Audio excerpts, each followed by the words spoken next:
Why did I switch from iPhone to Android? Do I regret it? Let's talk about that. So back in September of 2021, I decided to make the switch from the iPhone 13 Pro to the Samsung Galaxy S21. And the main reason why I did this was because I wanted to try out a new operating system. I had been using iOS since the iPhone 3G, and I just wanted to see what all the hype was about with Android. Now, in case you don't know, switching from iPhone to Android is not an easy thing to do. You lose iMessage, which kind of sucks, and you also have to migrate all your data over to Google. So why did I do it? Well, after years of constant complaints about Apple not changing anything with the iPhone, they finally did something that pushed me over the edge. They removed the headphone jack, and then shortly after they got rid of the free Apple One More program. Both of these things were the straw that broke the camel's back for me.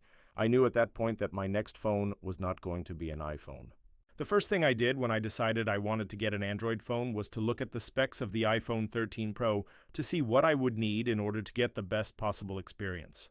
The iPhone 13 Pro has a 6.1-inch 120Hz OLED display. It has 6 GB of RAM, 5G connectivity, a triple-lens camera setup, and is powered by the A15 Bionic chip. When I went to Best Buy to pick up my S21, I took their phone advisor's recommendation, and I got the 128 GB model with 8 GB of RAM.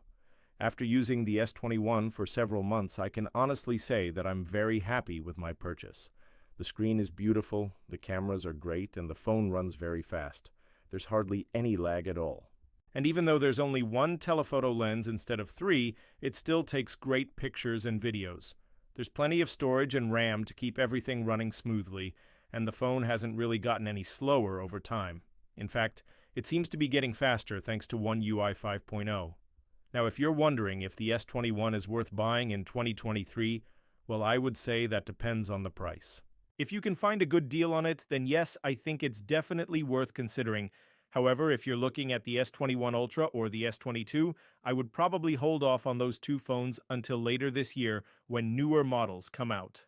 The S21 will be 2 years old this summer, and both Samsung and Google have announced that they plan to release their newest phones in July instead of the usual February timeframe.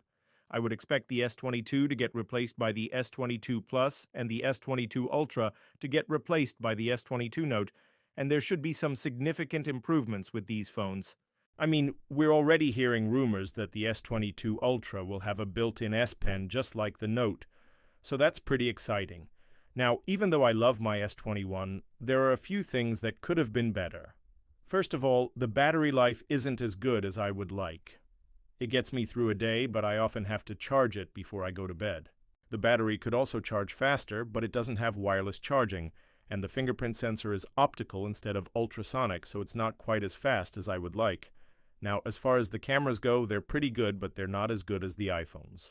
The night mode takes great pictures, but during the day the colors seem a little off sometimes, and there's no portrait mode for the front-facing camera.